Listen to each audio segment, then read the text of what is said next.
अस्सलाम वालेकुम। अब हम डिस्कस करते हैं ग्राम नेगेटिव ऑर्गेनिजम्स।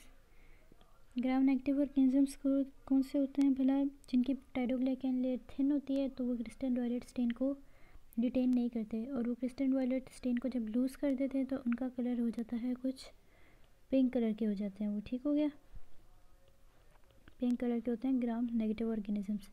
अब ग्राम नेगेटिव ऑर्गेनिजम्स की काफ़ी शेप्स हैं। इसमें सबसे पहले आप देखोगे तो आपके पास नज़र आ रहे हैं कोकाई हो गए, ठीक हो गया। उसके बाद आपके पास हो गए रॉड्स। तीसरा आपके पास कोकॉइड रॉड्स हो जाते हैं, मतलब ये रॉड्स होते हैं मगर कुछ यू करके, मतलब स्पेसिफिकली आपके पास रॉड्स की तरह नहीं होते, कुछ बीच में होते हैं कोकाई और रॉड्स के। ठीक हो गया, उनको आप कोकॉइड रॉड्स कहते हो। ये आपके पास तीसरे नंबर पे हो गए। उसके बाद आपके पास चौथे नंबर पे कॉमा शेप्ड ऑर्गेनिजम्स आ जाते हैं, और पाँचवें नंबर पे आपके पास आ जाते हैं, जो आपके पास इधर नहीं दिया गया वो है कर्व्ड। और कर्व्ड जो होते हैं वो है आपके पास हेलिकोबैक्टर पाइलोराई। ये आपके पास कर्व्ड ऑर्गेनिजम्स हैं, कर्व्ड ऑर्गेनिज्म है। तो कितनी शेप्स हैं आपके पास ग्राम नेगेटिव की? Cocci, rods, coccoid rods, comma shaped और कर्व्ड। अब सबसे पहले आप इधर देखोगे तो हम लोग जाएंगे कॉमा शेप्ड डालो में। ठीक हो गया, जो कॉमा शेप्ड ऑर्गेनिज्म है आपके वो आपके पास है ग्राम पॉजिटिव, ग्राम पॉजिटिव कह रही हूँ, oxidase positive. Comma shaped organism आपके पास दो हैं, कैम्पाइलोबैक्टर जिजनी और विब्रियो कॉलरिया, और ये दोनों जो हैं ये हैं ग्राम ऑक्सीडेज पॉजिटिव। अब इन दोनों में आप डिफ्रेंशिएट क्या करते हो? दोनों तो हैं कॉमा शेप्ड, मगर डिफरेंस कैसे है कि कैम्पाइलोबैक्टर जिजनी जो है वो 42 डिग्री सेल्सियस पे ग्रो करता है, और विब्रियो कॉलरिया जो है वो आपके पास एल्कलाइन मीडियम में ग्रो करता है। कैम्पाइलोबैक्टर जिजनी का एक इंपॉर्टेंट एमसीक्यूज भी आता है, और अक्सर वाइवा में पूछ लेते हैं कि वो कौन से मीडियम पे ग्रो करता है। तो कैम्पाइलोबैक्टर जो है वो आपके पास किरोस एगर है, उस पर आपके पास कैम्पाइलोबैक्टर जिजनी जो है वो ग्रो करता है। तो सबसे पहले आपने कौन से किए हैं?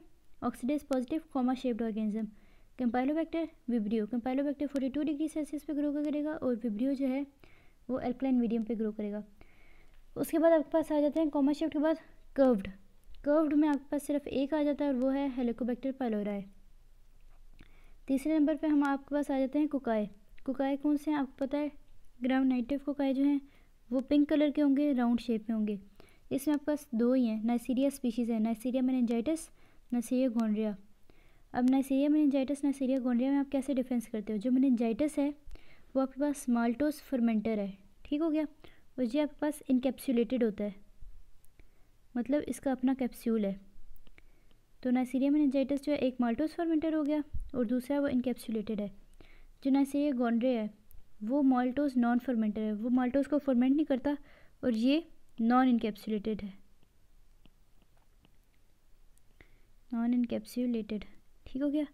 तो कोकाई जो है वो दो हो गए, नाइसीरिया गोंड्रिया, नाइसीरिया मेनिंजाइटिस, और दोनों में क्या फ़र्क हो गया? जो मेनिंजाइटिस है वो माल्टोस फर्मेंटर है, इनकैप्सुलेटेड है, और गोंड्रिया जो है माल्टोस नॉन फर्मेंटेड है और नॉन इनकैप्सुलेटेड है। ठीक हो गया जी। आपके पास आओगे कोकाई, फिर आपके पास आ जाते हैं कोकाइड रॉड्स। इसमें बस आप नाम याद कर लो, क्या क्या आपके पास कौन कौन से हैं? चार हैं, Haemophilus influenza, पेस्चरेला, brucella, बॉर्डिटेला परसुटिस। Haemophilus influenza जो है इसका एक बहुत इंपॉर्टेंट एमसीक्यू है, वो होता है कि इसको कौन से फैक्टर्स चाहिए होते हैं ग्रो करने के लिए? वो है आपके पास both Haemophilus influenzae requires both factor 5 and factor 10 for its growth. ठीक हो गया। तो कोकाइड रॉड्स कौन कौन से हैं? Haemophilus influenza, पेस्चरेला, brucella, बॉर्डिटेला परसुटिस। Haemophilus influenza का कौन सा एमसीक्यू आता है कि इसको कौन से फैक्टर चाहिए ग्रो करने के लिए? फैक्टर 5 और फैक्टर 10। ठीक हो गया। तो ये आपके पास चार हो गए, एक कॉमा शेप्ड हो गया, एक कर्व्ड हो गया, एक कोकाई हो गया, कोकाइड रॉड्स हो गए। उसके बाद आपके पास सबसे इंपॉर्टेंट जो कैटेगरी आती है वो रॉड्स हैं, ग्राम नेगेटिव रॉड्स। इसको आप डिफ्रेंशिएट करते हो लैक्टोज की बेसिस पे। ग्राम नेगेटिव रॉड्स जो हैं वो लैक्टोज फर्मेंटिंग भी होती हैं और नॉन फर्मेंटिंग भी होती हैं। ठीक है, अब इधर जो इन्होंने डिफ्रेंशिएशन की हुई है फास्ट फर्मेंटर, स्लो फर्मेंटर, ये आपको याद करने की ज़रूरत नहीं है, बस आप ये याद कर लो कि लैक्टोज फर्मेंटर कौन कौन से हैं। लैक्टोज फर्मेंटर में आपके पास कौन से आ जाते हैं? सबसे मेन इंपॉर्टेंट जो है वो क्लिप्सेला है और इकोलाई है, ये तो आपको लाजमी याद होने चाहिए। Lactose fermenter Klebsiella, E coli. उसके अलावा आपके पास है इंटीरोबैक्टर, सिट्रोबैक्टर, सिरेशिया और अदर्स। ठीक हो गया। ये आपके पास सारे जो हैं लैक्टोज फर्मेंटर्स हैं, क्लेब्सिला, इकोलाई, एंटीरोबैक्टर, सिट्रोबैक्टर, सेरेशिया एक्सेट्रा। ठीक हो गया। और नॉन लैक्टोज फर्मेंटर जो है, नॉन लैक्टोज फर्मेंटर को हो गया ऑक्सीडेज पॉजिटिव और ऑक्सीडेज नेगेटिव की बेसिस पे डिफ्रेंशिएट करते हो। जो ऑक्सीडेज पॉजिटिव है वो है सीडोमोनास, एरेगनोसा। ठीक हो गया। और ये आपके पास एरोबिक भी है। उसके बाद आपके पास ऑक्सीडेज नेगेटिव जो है वो है शिगेल्ला, सैल्मोनेला और प्रोटियस। ठीक हो गया। अब आपके पास जो सीडोमोनास है इसके बारे में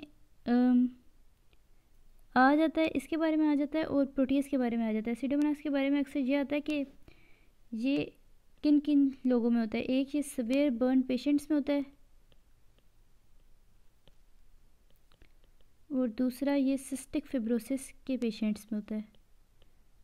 तो ये आपको लाजमी याद होना चाहिए। ठीक है। सीडोमोनास जो है नॉन लैक्टोज फर्मेंटर हैं, वो ग्राम पॉजिटिव ग्राम नेगेटिव है। ग्राम पॉजिटिव में सिर्फ एक है सीडोमोनास एरेगनोसा, वो सीवियर बर्न पेशेंट्स में होता है और सिस्टिक फिब्रोसिस के पेशेंट्स में होता है। और उसके अलावा ऑक्सीडेज नेगेटिव जो है वो शिगेल्ला, सैल्मोनेला और प्रोटियस है। और शिगेल्ला और सैल्मोनेला जो है उनका एगर आ जाता है। वो कौन से एगर पे ग्रो करते हैं, तो वो आपके पास आ जाता है हेलेटोइन एगर। ठीक हो गया।